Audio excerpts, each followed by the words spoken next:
আসসালামু আলাইকুম, কেমন আছেন সবাই? আশা করছি আল্লাহর অশেষ রহমতে সবাই ভালো আছেন। আলহামদুলিল্লাহ, আমরাও ভালো আছি। সবাইকে শুভ সকাল। আজকে সকাল থেকে ভিডিওটা স্টার্ট করেছি। আর সকালে রেখেছি আলু ভর্তা আর মাছ ভাজি। তো আলু ভর্তাটা এখন মাখিয়ে দিচ্ছি, আর মাছ ভাজি হয়ে গিয়েছে। তো এখন সবাইকে খাবারও দিয়ে দিচ্ছি। তো বড় ছেলে আর ওর বাবা বেরিয়ে গিয়েছে সকালে খাওয়া দাওয়া করে। এখন আমি আর আমার ছোট ছেলে খেয়ে নিচ্ছি, মেয়েকেও খাইয়েছি। সবাই খাওয়া দাওয়া শেষ করে এখন আমি যে কাঁথা ছিল তো এগুলো আর কি বেলকনিতে মেলে দিচ্ছি। এখন যে কাঁথাটা মেলে দিচ্ছি এটা আমার আন্টি আমাকে দিয়েছিলেন। তো এটা আমার বিয়ের সময় দিয়েছিলেন, তো এখনও যেন নতুনের মতো রয়েছে। এই কাঁথাটি না আমার আন্টির কথা মনে করিয়ে দেয় আর কি, সেজন্য আমিও এটাকে খুব যত্ন করেই রাখি। তো কাপড় মেলে দিয়ে এখন এই তো দুপুরের সময় হয়ে গিয়েছে, আর টাইম মতো রান্না করতে না আসলে ওর আব্বু আবার এসে ফেরত যাবে, দুপুরে খাবার খেতে পারবে না। তো সেজন্য আমি 11টার সঙ্গে সঙ্গে আসি। আর এই তো একটা ঝামেলা, রান্না করতে এসে প্রায় দেখি যে এটা খালি ওইটা খালি, ভাবি যে ঢেলে রাখবো, তো ব্যস্ততার এসে আর হয়ে ওঠে না। ঠিক রান্না করতে আসি যখন দেখি যে এটা নাই সেটা নাই। আমার মতো আপনাদেরও কি হয় কি না কমেন্টে জানাবেন। এই তো এখন লবণ ছিল না, লবণটা বের করে নিলাম আর এই মাছে মাখিয়ে নিচ্ছি। তো আজকে দুপুরে রান্না করব বেগুন দিয়ে আর বড় রুই মাছ দিয়ে ঝোল করব আর কি।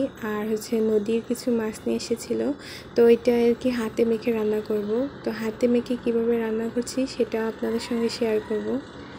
সব কিছু আগে গুছিয়ে নিলে হবে কি রান্না করতে সহজ হবে।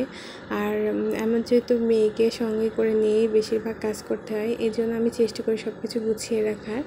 আর এগুলো সবই আমি সকালেই গুছিয়ে রেখেছি, যেহেতু আমি অনেক সকালে উঠি আর সবাই যেহেতু ঘুমায় থাকে, তো ঘুমিয়ে থাকলে হয় কি আমি নিরিবিলি কাজগুলো সেরে নিতে পারি।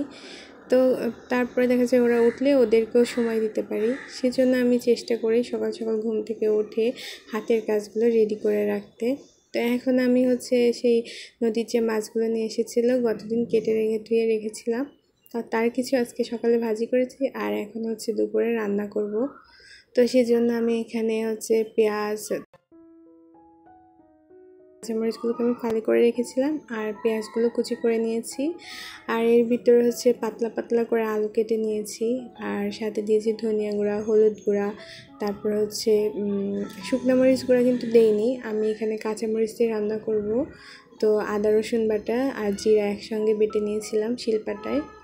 তো সব কিছু এখন দিয়ে ভালো করে মাখিয়ে নিচ্ছি। আর মাছটা এখনও দিইনি, মাছটা দিয়ে দেখা যাচ্ছে ভালো করে মাখানো যাবে না, যেহেতু ছোটো ছোটো মাছ আর মাছ দিয়ে ভালো করে মাখানো যাবে না। তো এই জন্য আলুগুলোকে ভালো করে মাখিয়ে নিয়ে এখন মাছগুলো দিয়ে দিচ্ছি। আর এই মাছটা না এইভাবে রান্না করলে অনেক মজার হয়ে থাকে খেতে। তো এখন মাছটা দিয়ে আর কি আরেকটু আলতো হাতে ভালো করে মাখিয়ে তারপর ঝোলের পানি দিয়ে দেবো। আর এটাতে ঝোল রাখবো না, তো সিদ্ধ হবে আর আলুটা ভালোভাবে সিদ্ধ হবে আর মাছটা একটু জাল হবে, তো সেইভাবে পরিমাণে আর কি পানি দিব। তো প্রথমে আমি আলুগুলোর উপরে আর কি যে মাছগুলো তলার দিকে চলে গিয়েছে তো এগুলো উপরে উঠিয়ে দিচ্ছি, তা না হলে দেখা যাবে কি মাছটা দেওয়ার পর বেশি নাড়ানো যাবে না, জাল হয়ে আসলে আলুগুলো উপরে থাকবে আর মাছটা একেবারে তলায় চলে যাবে, তো ভেঙে ভেঙে যাবে তখন। তো সেই জন্য আগের থেকে আমি একটু সাজিয়ে দিচ্ছি, এরপরে পানি দিয়ে দেবো এর ভিতরে।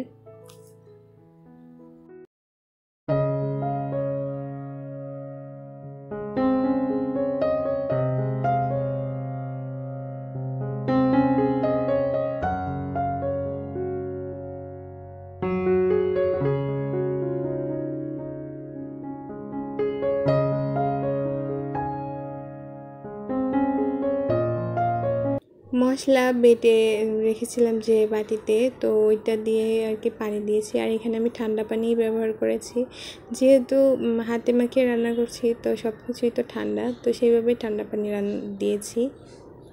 দিয়ে এখন ঢাকনা দিয়ে ঢেকে দিচ্ছি। আর এই সাইডে যে হলুদ লবণ মাখিয়ে রেখেছি রুই মাছে, আর পেঁপে ভাজি করব, বেগুনগুলোও কেটে রেখেছি।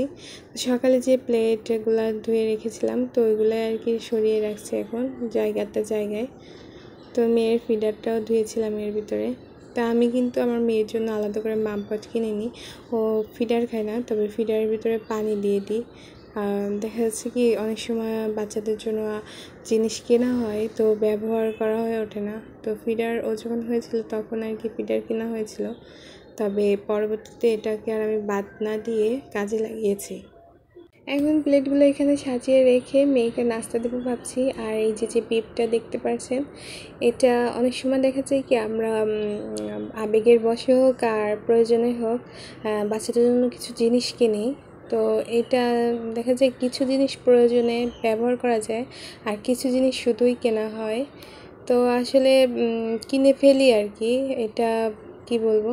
তো এই দুইটা জিনিস আমি কিনেছিলাম বেবি শপ থেকেই কিনেছি। এটার অনেক বিজ্ঞাপন দেখেছি ফোনে, ইউটিউব, ফেসবুকে। তো দেখে ভাবতাম যে এটা হলে ভালো হতো বাচ্চার জন্য, তবে এটা কেনা আমার জন্য খুবই ভুল ছিল। আমার মেয়ের জন্য কিনেছিলাম ঠিকই, তো ভেবেছিলাম ও হয়তো পরে মানে যখন বসা শিখবে পড়ে গেলে আর ব্যথা পাবে না। তবে আমার কেনা ভুল হয়েছে কি জন্য সেটাই বলি এখন। এটা আমি যখন কিনেছি তখন তো এটা চিন্তা করেই কিনেছি যে আমার মেয়ে ব্যথা পাবে না। তবে যখন বাসায় এসে আমি ওর মাথায় দিয়ে দিয়েছি তখন কিন্তু আমার মেয়ে উল্টা ভয় পেয়েছে। ওটা এটা মাথায় দিতে চায়নি, বারবার ছুঁড়ে ছুঁড়ে ফেলে দিয়েছে। তো দেখা যায় কি কিছুদিন হয়তো পড়ে যায়, তো আমরা যদি সতর্কতার সঙ্গে ওদেরকে বসিয়ে দিয়ে পাশে থাকি তো এই মানে পড়ে যাওয়ার এইটা থাকে না। তো এইটা কেনা আসলে আমার জন্য লসই, এখন এটা ব্যবহার করা যায় না, তো এইভাবেই পড়ে আছে, তো লস তো। আর বিপটা ব্যবহার করতে পারি, এটা কিনা আমার জন্য ভালোই হয়েছে, কারণ দেখা যায় খাবার খাওয়াতে গেলে ওটা আর গায়ে লাগে না। তো এখন বাচ্চাদেরকে ফল দিচ্ছিলাম দুপুরের আগে আর কি। তো আমার মেয়েটা না ইদানিং ড্রাগন ফলটা খেতে চাইছে না, তো ওকে দিয়েছিলাম তো আর খাবে না, ধাক্কা দিয়ে সরিয়ে দিচ্ছিল। তো পরে ভাবলাম ওকে কলা দিই আর ছেলেদেরকে ড্রাগন ফলটা আর কি দিই। তো ওরা আর কি ওদের মতো ছিলে খেয়ে নিচ্ছে আর মেয়েকে কলা খাইয়ে দিয়েছি। আর এদিকে আমার তরকারি কিন্তু হয়ে এসেছে, তো এইভাবেই আমি এখন নামিয়ে নিব হালকা একটা মাখা মাখা ঝোল রেখে। আর এই তো রান্নার পরের লুক। এরপরে আমি শুকনো খোলায় ভেজে রাখা যে জিরা ছিল ওইটার গুঁড়াটাই আর কি এখানে দিয়ে দিব। আর এটার ঘ্রাণে আরও মানে টেস্টি হয়ে উঠবে খাবারটা। তো এখন আমি বেগুন তরকারিটা রান্না করব, তো সেজন্য প্রথমে মাছগুলোকে ভেজে নিচ্ছি। আর আমি যেহেতু টাটকা ফ্রেশ মাছ হলে চেষ্টা করি যে কষিয়ে রান্না করার, আর এটা 2-3 দিন হয়ে গিয়েছে, ফ্রিজে ছিল এই মাছটা, তো সেজন্য একটু হালকা ভেজে নিচ্ছি। আর হালকা ভেজে নিলে হয় কি আমার বড় ছেলেটা আসলে 1-2 দিন হয়ে গেলে ও আর ফ্রিজের মাছটা খেতে পারে না, তবে হালকা ভেজে দিলে ও আর কি খুব মজা করেই খেয়ে নেয়।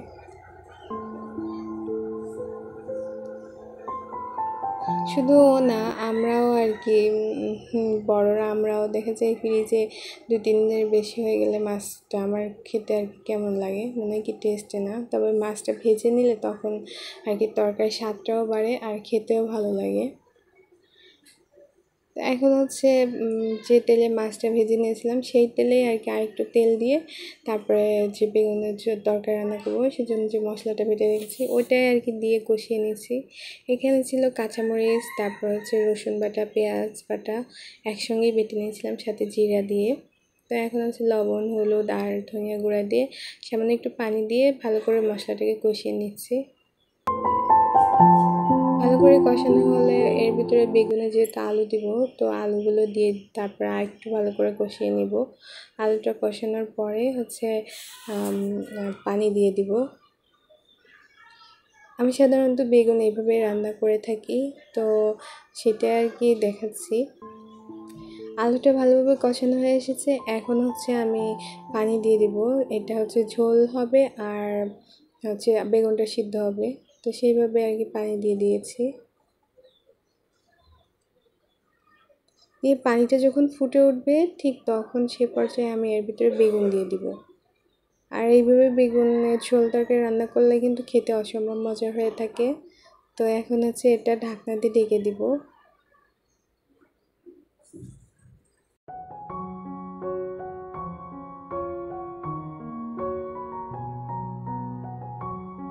এখন ঢাকনা তুলে নিয়েছি আর আমার বেগুনগুলো সব সিদ্ধ হয়ে গিয়েছে।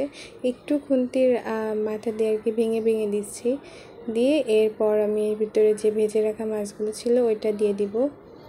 দিয়ে বেশ কিছু সময় আর কি জাল করে নিয়ে যতটুকু ঝোল রাখবো ওই পর্যায়ে আসলে আর কি নামিয়ে নিব।